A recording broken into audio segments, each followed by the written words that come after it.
Good afternoon. Welcome to today's webinar. My name is Joshua. I'm going to be your presenter today. It is promptly 12 p.m. Eastern Time here. We're going to go ahead and get started on our topic in just a minute or two. A few important things before we get started. Click the little red arrow on the sidebar of your webinar control panel to minimize that. If you've got a single monitor set up, this is particularly important if you would like to see the full visual effect of the presentation. Or if you've got a dual monitor setup, just drag that control panel off to the second desktop just to get it out of your way. Allows you to see the full screen of what we're working with here today. We're going to be here till about 12:20 Eastern Time or 20 minutes after the hour in whatever time zone you're in. I'll do my best to end things right at 20 minutes after the hour. If you have questions, please type those into the questions portion of the webinar control panel. I'll do my best to keep an eye on those. If I can't answer them during the event, I'll certainly stick around and answer those questions as best I can after. Please keep the questions on topic, meaning about our topic today of sub-accounts versus subtotals or subtotals versus sub-accounts, as the case may be. This is a very important topic. There is a handout on today's webinar, so if you click on the little arrow next to the handouts section, it'll say 1 of 5. That is the document that we've created and that I am using as the basis for our event today. Okay. And so if you've got this, if you don't get it today, you can get it either out on the Support Center page, or if you call us, we can email it to you. Or you should be able to save it from the webinar today, but if you're unable to do that, please let us know. We'll certainly be happy to get it to you, okay? We are recording today's webinar event. Its video will be out on the webinar on the Support Center page sometime probably between now and the end of the week, maybe even by the end of the day tomorrow. Rachel's not in today, so she can't get to that till tomorrow or later, but we'll get that out there as quickly as humanly possible. So let's get into our topic, okay? So as the document talks about on the very first page there is subtotals and sub-accounts, sub-ledgers, ledgers, whatever you decide to call it. The nomenclature is different in a variety of different ways, but they all represent the kind of a similar, the sub-ledger, ledger, sub-ledger, ledger relationship kind of all represent a similar type relationship. But basically the subtotals and sub-accounts are two ways of grouping accounts in the same category or that are tied together in some way to make it easier to read and understand and comprehend on reports, okay? They allow different levels of flexibility and do little different things, and they show and display a little bit differently. And understanding what they do differently is really important to understanding how they work and what they do and can do to benefit you, okay? So let's talk about subtotals, okay? So to get to subtotals, we go up to Manage Accounts at the top left, and then right there in the upper left-hand corner, we'll see the option that says Subtotals, right here with my yellow arrow. Hopefully everybody should see that, okay? Gotten pretty good at drawing those over the years here. We click on Subtotals, it opens up our Subtotals window. This is where subtotals can be constructed, okay? It talks about, you can find information on the subtotals in your help files in Church Windows. You can find it on the Support Center page. We've got documents and videos out there on working with subtotals. But this is where fundamentally the setting up of subtotals occurs. Okay, we're not going to go in through the process of setting up the subtotals, but I am here to show you some specific things about that. But we're going to come back to this. This is our subtotals window, okay? Sub-accounts are displayed differently on our chart of accounts thusly. So if we go into our chart of accounts window here, and let me kind of make this screen just a little bit bigger. I don't want to maximize it because I want to be able to draw some focus. Is that when we look down the left side of our chart of accounts down here, we see accounts that have plus signs next to them. Those are ledger accounts, okay? We're going to even see more here when I scroll down, like say down to, let's collapse everything down and go down to say our expenses down here. But we see clearly next to our, and I'm sorry folks, I can't enlarge the screen, but next to our, we've got a whole bunch of ledgers with sub-accounts here under our expense accounts. We've got our senior minister salary and benefits and associate minister salary and benefits and music director and church administrator. Those all have plus sign next to them, and those are sub-accounts. So when we click the plus sign next to those, we see underneath our ledger called Senior Minister Salary and Benefits, we've got the base salary expense, the housing allowance, continuing ed. So they're all grouped together under this main ledger account called Senior Minister Salary and Benefits. And the same is true for the associate pastor, okay, associate minister. And, you know, pretty much all of our payroll expenses or compensation expense accounts have been grouped. We've chosen to group them together in these accounts called ledgers or sub-accounts, okay? But they show differently here, and they're not available in our subtotals. They're not subtotals. How they look on reports, and what I'm going to do is I'm going to go into something like our treasurer's report here and show you how those display differently. The treasurer's report is really the best place to go back and see this. So what we're going to do is we're going to backdate this to March, and we're just going to check all of our accounts regardless of, you know, zero balances. But when we scroll down, and I'm going to go down to those compensation expenses down here, let me zoom in a little bit here, maybe give us a little bit to see those there. Where they really display differently is right here under our, say, treasurer's report.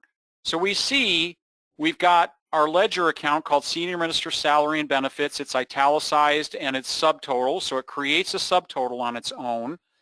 And then all of the other sub-accounts are indented below that, okay? As opposed to, if we look above that, say under our income accounts, you know, we see total other fund income, or if we even go down further in our expense accounts, we look down and we see, now we're beginning to see things like our total utilities, total property and building. See how those are bold and they're not italicized, they don't have an account and then that's italicized and it's indented. Those are subtotals, okay?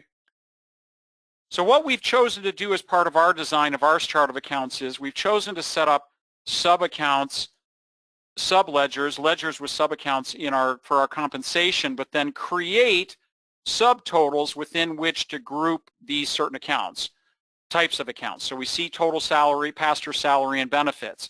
I've got the senior minister and associate minister ledgers, my supply pastor, all added into a subtotal called total pastor salaries and benefits, okay? And the same is true for my rest of my lay staff here, okay?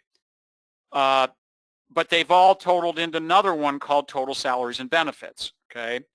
So subtotals offer a different level of flexibility in that I can have, or we can have, 4 levels deep of subtotals. In ledgers, I can have 1 deep, okay? So if we go back to our chart of accounts here real quick into our manage accounts, and I collapse down and I go into my expenses, if I go here to my senior minister salary and benefits, I've got 1 level deep of my grouping, okay?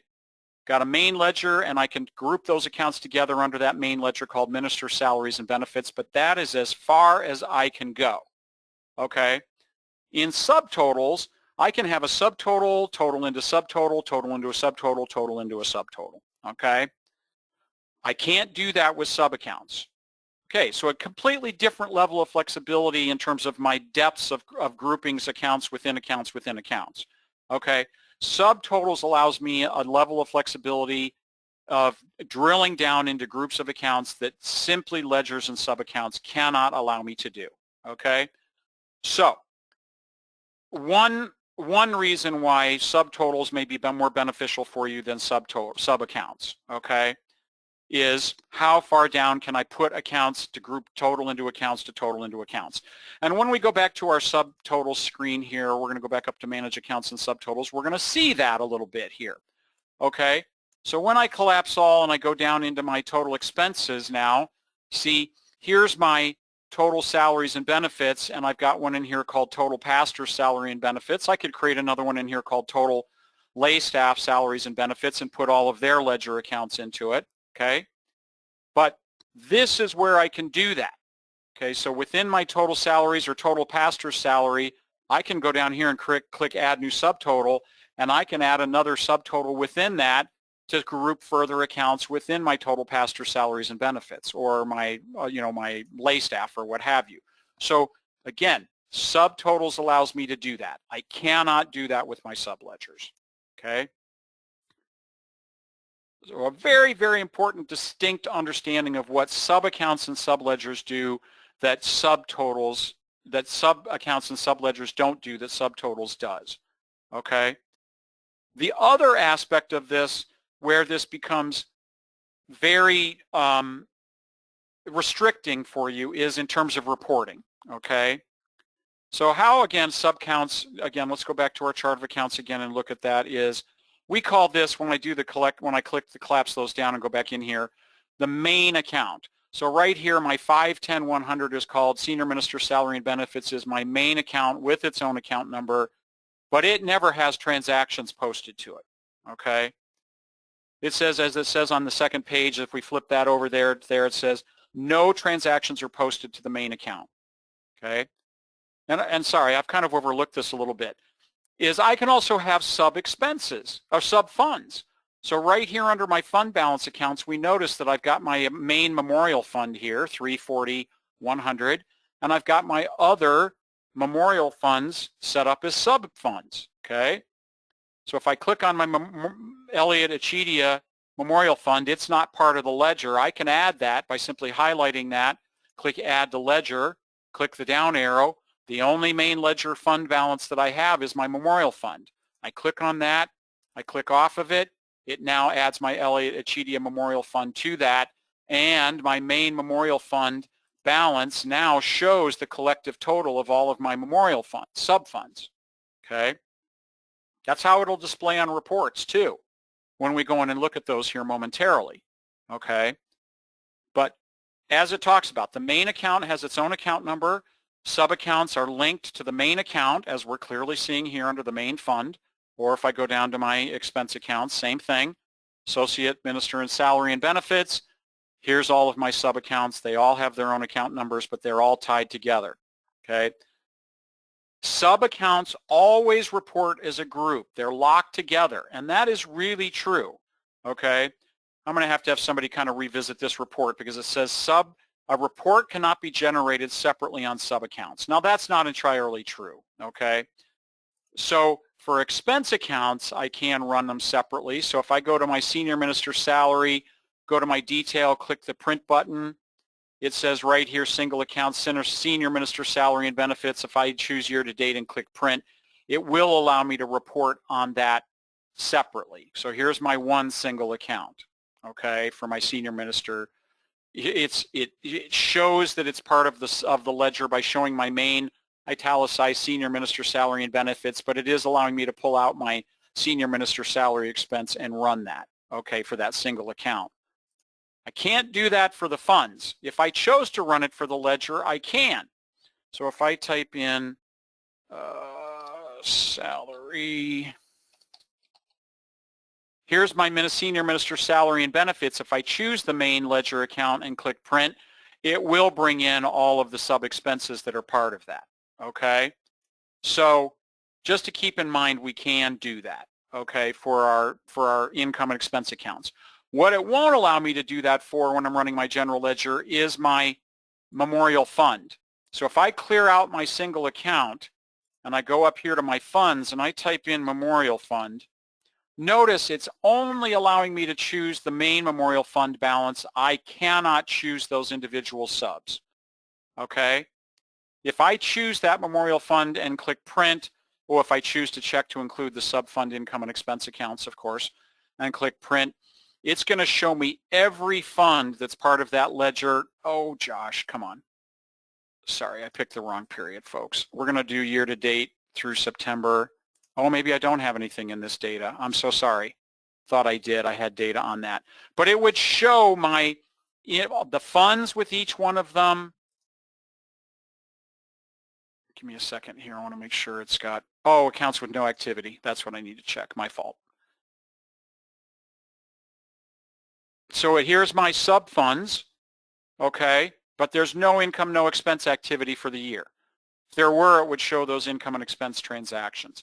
But I cannot go in and grab one of those sub-funds and run a report for it, okay? The same is true when I'm talking about or dealing with things like custom account groups, for example. Okay, let's go up to Manage Accounts and right up here to Custom Groups, okay? I've got here some custom groups called, trustee accounts, okay? So if I go down to my trustee accounts here and I collapse everything down and I try to pull over one of these accounts, say that's under my senior pastor's salary and benefits. So right here, if I go down and I click on total pastor, there we are. I click minister's housing allowance.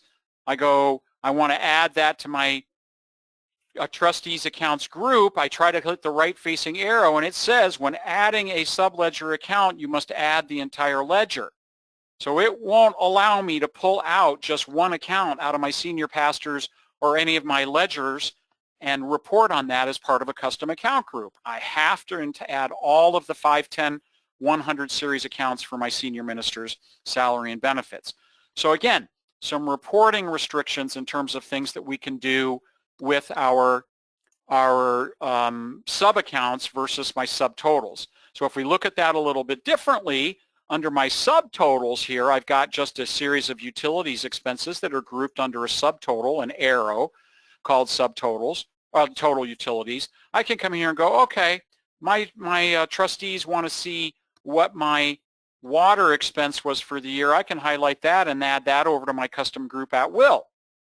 Okay, so I can pull an account out of a subtotal for custom groups that I can't do with subaccounts and subledgers. Okay, so again, there are some real restrictions from the reporting aspect regarding subaccounts and subledgers that I don't have when I'm dealing with subtotals. Okay, also in terms of expanding my reporting capability, I can have a little bit reporting flexibility different on my subtotals than I do my subaccounts. Okay. The main account on subtotals is always displayed italicized, as is its subtotal, okay, when we're going into reports. That's really how you can fundamentally identify them separately from subtotals, is how they appear on say, our treasurer's report, okay? So I just want to go back to that and visually show you how that looks again. I've even got some here under my interest on investments under my income accounts, or when we go down to our expenses. Main account and subtotal are italicized and the subaccounts themselves are indented below that. But if we go down further in our expenses, we've got just accounts with groupings. Those are subtotals. The subtotals are always showing up in bold. There's no italicizing here, just those accounts, the accounts and their respective subtotal. So again, little bit different flexibility level on subtotals than I've got with subaccounts and subledgers. And that's a deliberate design choice, folks, okay, that we've designed it in such a way that from an accounting perspective, the purpose of the ledger is typically always to have them report together. We don't want to report them separately, okay? Okay, so with about a minute left, I'm going to leave that there on that. Again, refer to that document, folks. It's there. It will really, and if you've set things up now with subaccounts and subledgers that you want to change, you can change those and move those out to subtotals at any time. Pretty much, you can always move them into subledgers or subaccounts if you wish at some point, at any point too. Just again, it requires some certain kind of finessing and massaging of the data in order to be able to get us to do that. But moving them out into subtotals to get that, subtotal within subtotal within subtotal flexibility can be done virtually at any time. It all can be done at any time. But we generally, typically, I don't recommend moving things into subledgers and subaccounts unless there's a specific need for it, folks. I always recommend it as a technician, from a technician standpoint, that you look at subtotals for the greatest level of reporting flexibility. That's all. Okay. There's a time and a place for subaccounts and subledgers, but I think it's overused a lot. So anyway, I hope this helps with regards to that. So that's where I'm going to leave that for today.